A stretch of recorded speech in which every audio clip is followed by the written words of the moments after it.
ألا بذكر الله تطمئن القلوب. بسم اللہ الرحمن الرحیم۔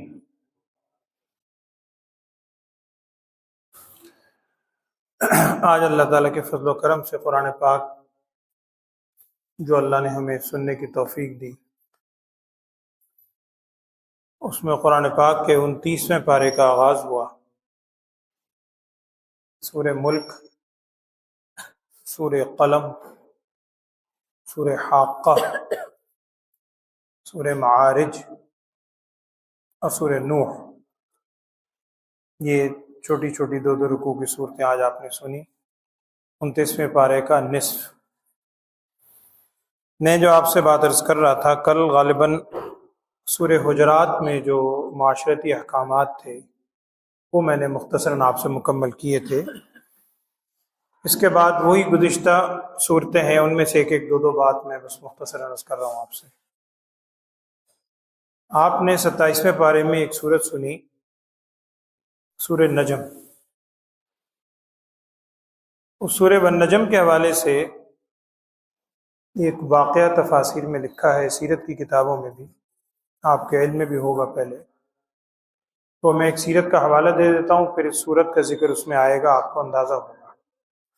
مکی صورت ہے، یعنی ہجرت سے پہلے کے دور میں نازل ہوئی۔ ابتدائی طور پر نبی اقدس صلی اللہ علیہ وسلم کو جو معراج کا واقعہ پیش آیا، عظیم معجزہ، اس کا ذکر ہے اس صورت کے آغاز میں، اور وہ ساری کیفیات بیان کی گئی ہیں کہ ثم دنا فتدلی فکان قاب قوسین او ادنی فاوحی الی عبدہ ما اوحی۔ اپنے بندے پر جو بھی اللہ نے وحی کی وہ کی، وہ خاص ایک مناجات کی کیفیت تھی۔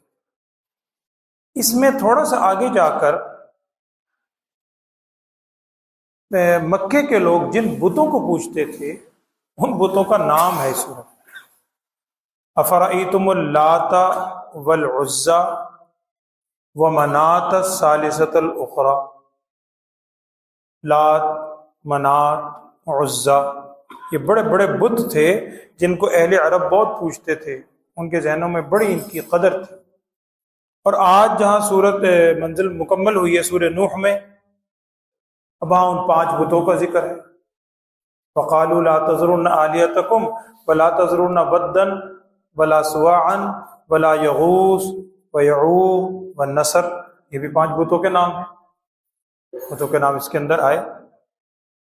تو یہ جو سورہ والنجم میں ہے لات اور منات کا ذکر، اس حوالے سے سیرت کا ایک آپ واقعہ سن لیں، پھر آپ کو یہ مفہوم سمجھ آئے گا۔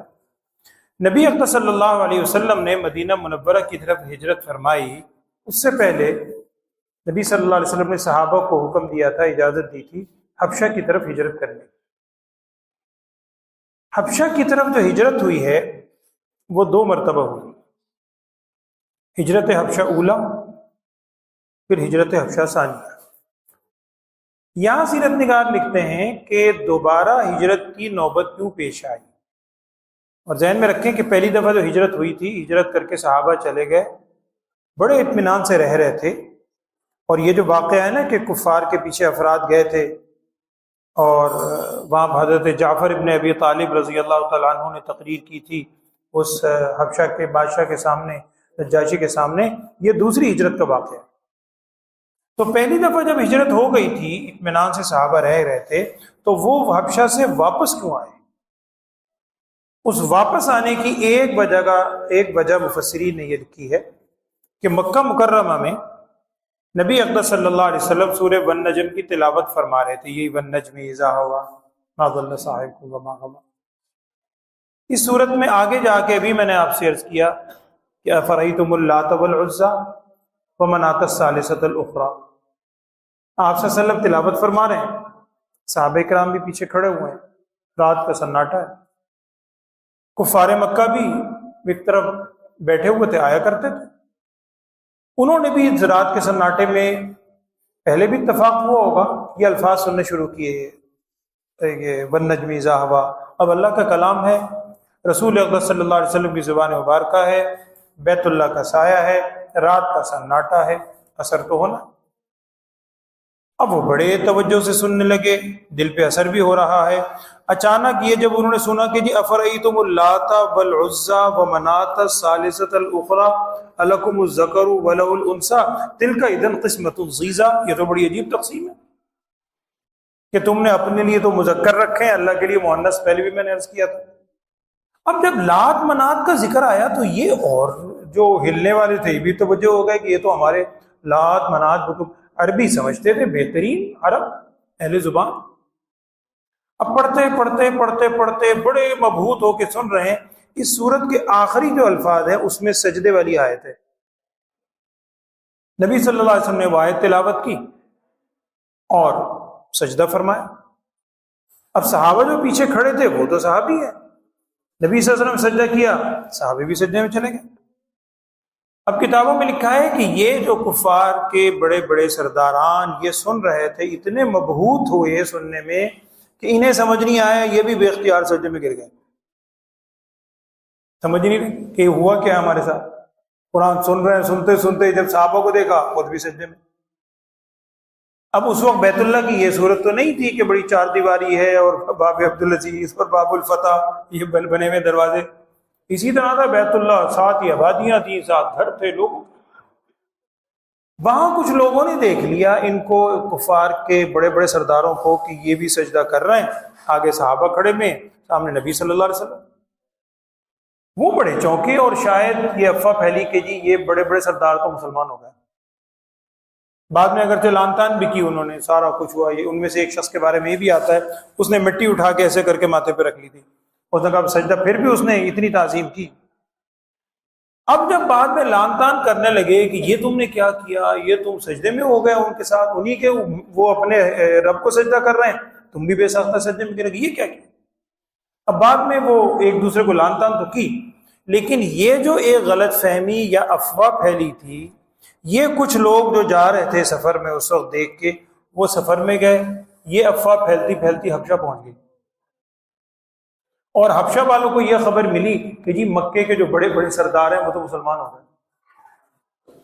اب آج کا دور تھوڑی تھا کہ وہ فوری طور پر کوئی واٹس ایپ کرتے یا کوئی کنفرم کرتے کہ جی کیا ہے یہ اس کی یعنی حقیقت کیا ہے۔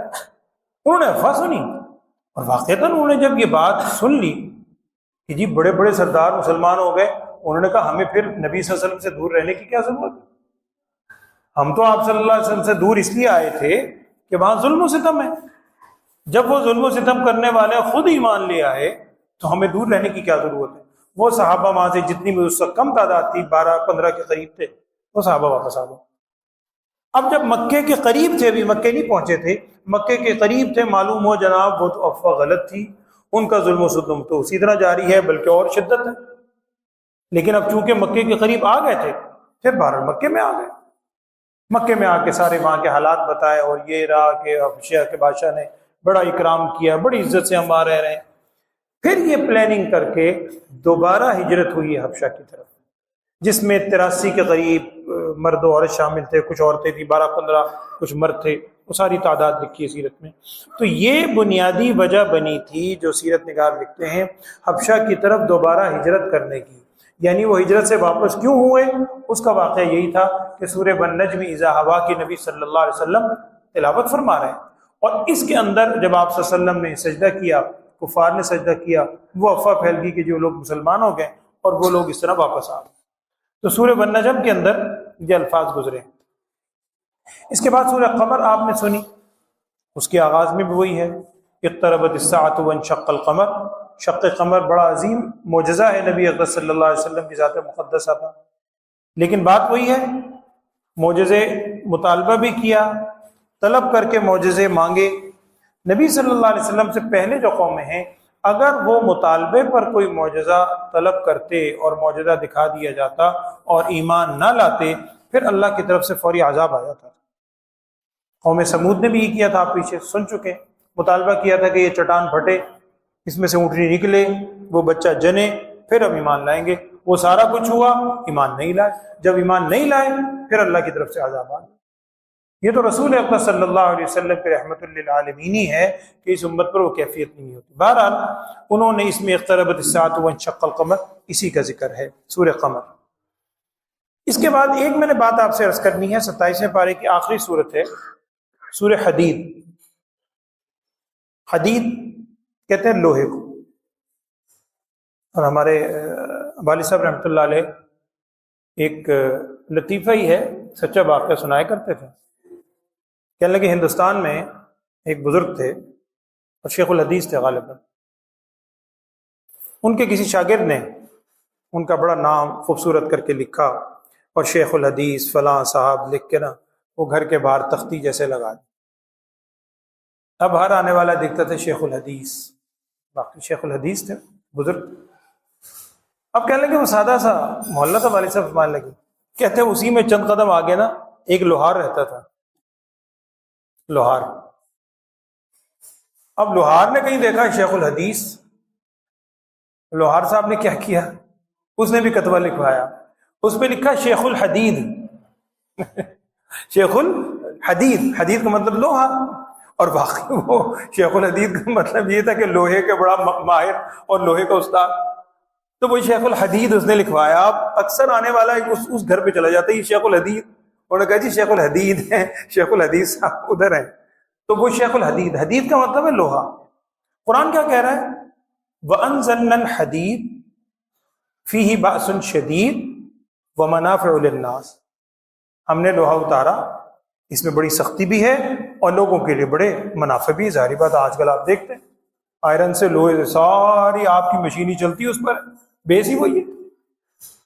اب ایک حدیث میں آپ سے عرض کر رہا ہوں، حدیث کے اندر آتا ہے، جس میں حدید کا ذکر بھی آئے گا، جب اللہ جل شانہ نے پہاڑ پیدا کیے، قرآن کی آیت ہے نا کہ آپ کل بخال میں 30ویں پارے کے آغاز میں آئے گا، بل جبال اوتادا، اللہ تعالیٰ فرما رہے ہیں کہ ہم نے پہاڑوں کو میخیں بنایا۔ جب اللہ نے زمین بنائی تو اس وقت یہ زمین ڈول رہی تھی، حدیث میں تفصیل آتی ہے، ہل رہی تھی۔ پھر اللہ جل شانہ نے پہاڑ پیدا کیے، یہ پہاڑوں کو میخوں کی طرح، اللہ نے فرمایا ظاہری بات ہے زمین کے اندر تک ان کی جڑیں ہیں، اوپر تھوڑی، پورے اللہ نے میخوں کی طرح اس کو گاڑ دیا، جس سے زمین کی وہ حرکت جو اس زمانے کی تھی، ایک زمین کی جو اپنی حرکت ہے وہ تو الگ چیز ہے، وہ حرکت جو ڈولنا تھا وہ رک گیا۔ اب فرشتوں نے جب دیکھا کہ اتنی عظیم چیز پہاڑ بنا ہے، تو ایک روایت کے اندر آتا ہے کہ فرشتوں نے پوچھا، انہوں نے کہا اے اللہ، تو نے پہاڑ سے زیادہ سخت چیز بھی کوئی بنائی؟ اللہ تعالیٰ نے فرمایا ہاں۔ پہاڑ سے زیادہ سخت چیز کیا ہے؟ اللہ تعالیٰ نے فرمایا لوہا ہے، انزلنا الحدید، لوہا ہے، یہ پہاڑ کو بھی کاٹ دیتا ہے، آپ لوہے سے آ رہی ہے جو بھی چیز ہے پہاڑ کو کاٹ دیتا ہے۔ فرشتوں نے اگلا سوال کیا کہ اللہ، لوہے سے زیادہ سخت چیز بھی کوئی بنائی ہے؟ اللہ تعالیٰ نے فرمایا ہاں۔ لوہے سے زیادہ سخت چیز کیا ہے؟ اللہ تعالیٰ نے فرمایا آگ، لوہا آگ میں ڈالو لوہے کو بھی پگھلا دیتا ہے، اتنی آگ سخت چیز ہے۔ فرشتوں نے پھر سوال کیا کہ اللہ، آگ سے زیادہ سخت چیز بھی کوئی ہے؟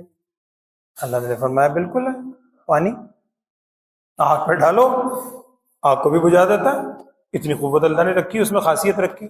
وہ گیسز کا مادہ وہ تو آپ الگ سمجھتے ہیں، اللہ نے تو رکھی ہے، وہ آکسیجن وغیرہ سب اس میں، ہائیڈروجن۔ اب یہ فرشتوں نے آگے سوال کیا کہ اے اللہ، پانی سے زیادہ قوی چیز بھی کوئی ہے؟ اللہ تعالیٰ نے فرمایا ہاں، ہوا ہے۔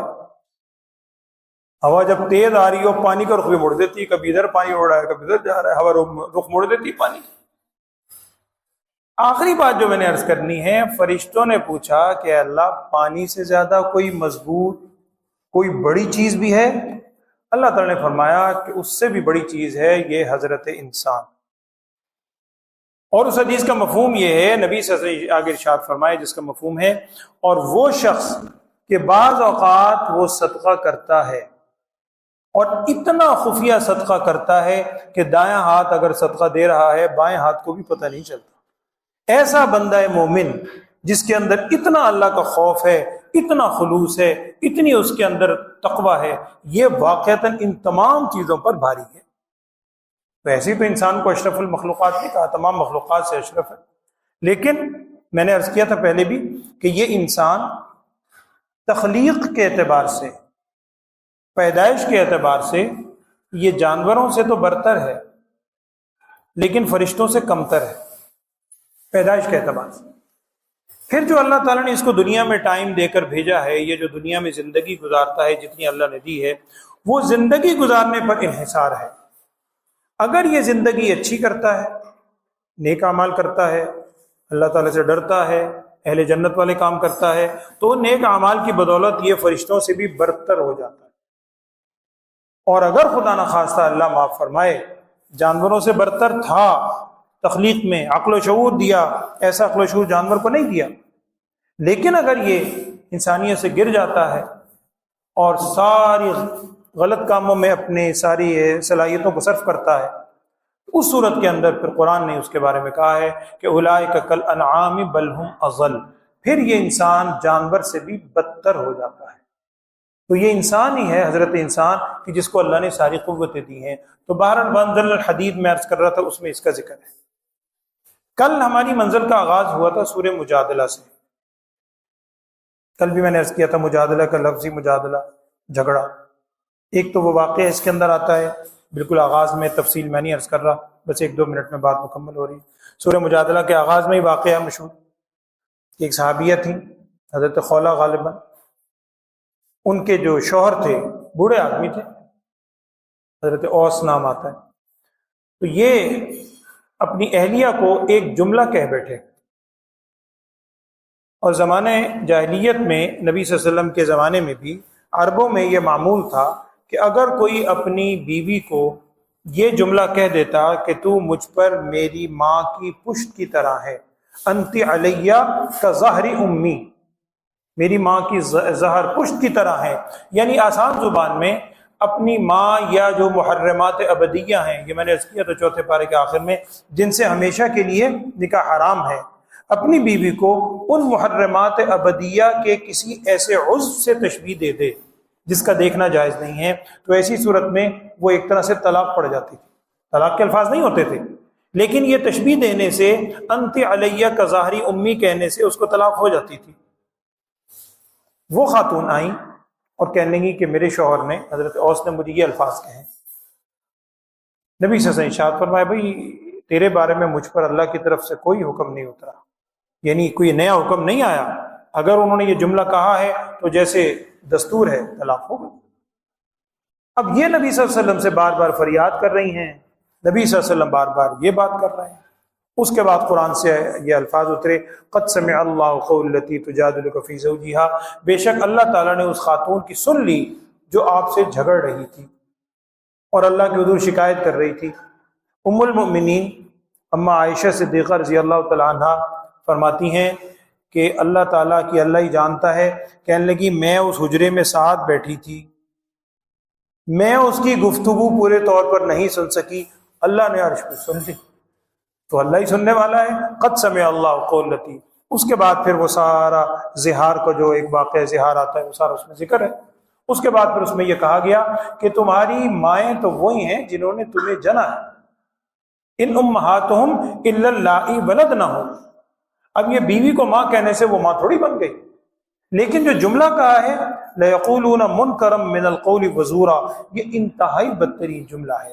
اس کے لیے پھر شریعت نے آگے ایک اصول بتایا ہے جس کو کفارہ کہتے ہیں، وہ میں عرض کر دیتا ہوں، چونکہ یہ مسئلہ آج بھی اسی طرح موجود ہے۔ آج بھی اگر کوئی اپنی بیوی کو یہ الفاظ کہہ دے تو اسے کفارہ دینا پڑے گا، طلاق تو واقع نہیں ہوگی، اگر طلاق کی نیت کرے بعد میں طلاق دے دے وہ الگ صورت ہے، لیکن اگر صرف یہ جملہ کہا ہے تو اسے کفارہ دینا پڑے گا، کفارے کے بغیر بیوی کے پاس نہیں جا سکتا۔ وہ کفارہ کیا ہے؟ قرآن نے 28ویں پارے کے آغاز میں خود بیان کیا۔ پہلی صورت یہ ہے ایک غلام آزاد کرے، اگر غلام آزاد نہیں کر سکتا، اب جیسے آج کل ہمارے یہاں غلام موجود ہی نہیں ہیں یا موجود ہیں اس میں خریدنے کی سکت نہیں ہے، تو ایسی صورت میں پھر قرآن کے الفاظ ہیں شہرین متتابعین من قبل ان یتماسا، اسے مس کرنے سے پہلے، چھونے سے پہلے 2 مہینوں کے مسلسل لگاتار روزے رکھے 60 دن کے، اور اگر اس کی بھی استطاعت نہیں ہے پھر آگے ہے فمن لم یستطع فاطعام 60 مسکینا، پھر 60 مسکینوں کو کھانا کھلائے۔ اب جب یہ احکامات اترے تو وہ ان کے شوہر آئے، کہنے لگے یا رسول اللہ صلی اللہ علیہ وسلم مجھ میں تو غلام خریدنے کی سکت ہی نہیں۔ نبی سے ارشاد فرمایا پھر دوسری آپشن ہے اس میں کہ 60 دن کے مسلسل روزے رکھو، کہنے لگے میں تو اتنا بیمار ہوں، دن میں 3 دفعہ نہ کھاؤں تو مجھ سے تو رہا ہی نہیں جاتا، اتنا بیمار ہوں۔ نبی صلی اللہ علیہ وسلم نے ارشاد فرمایا پھر نہیں سوری اپنا 2 مہینے کے روزے رکھو، روزے نہیں رکھ سکتے تو پھر 60 مسکینوں کو کھانا کھلاؤ۔ پھر انہوں نے آپ سے عرض کیا کہ یا رسول اللہ صلی اللہ علیہ وسلم میرے پاس تو اتنا سرمایہ نہیں، آپ میری کچھ مدد کریں۔ جو ہے حدیث میں آتا ہے کچھ آپ صلی اللہ علیہ وسلم نے کچھ اور صحابہ نے کی ان کی مدد، انہوں نے وہ جو اکٹھا ہوا پھر 60 مسکینوں کو کھانا کھلایا، اس طرح ان کا وہ قبول ہوا۔ اسی طرح اسی صورت کی غالباً آیت نمبر 12 ہے جس کے حوالے سے حضرت علی مرتضیٰ رضی اللہ تعالیٰ عنہ یہ فرمایا کرتے تھے، قرآن کی ایک آیت ایسی ہے جس پر صرف میں نے عمل کیا اور صحیح فرماتے تھے، کسی کو عمل کرنے کی نوبت ہی نہیں آئی۔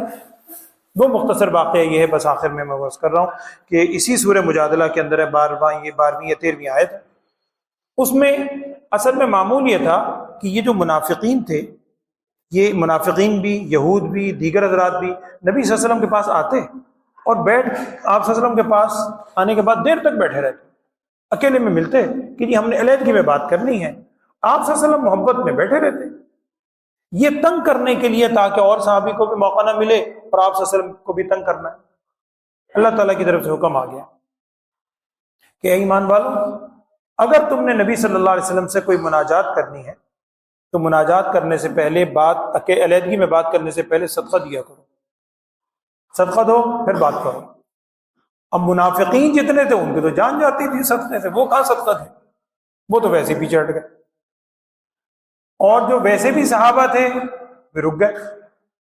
لیکن اس کے اگلی ہی آیت میں یہ حکم منسوخ بھی ہو گیا، اشفقتم ان تقدموا بین یدی نجواکم صدقہ، مفسرین نے تفسیر لکھی ہے۔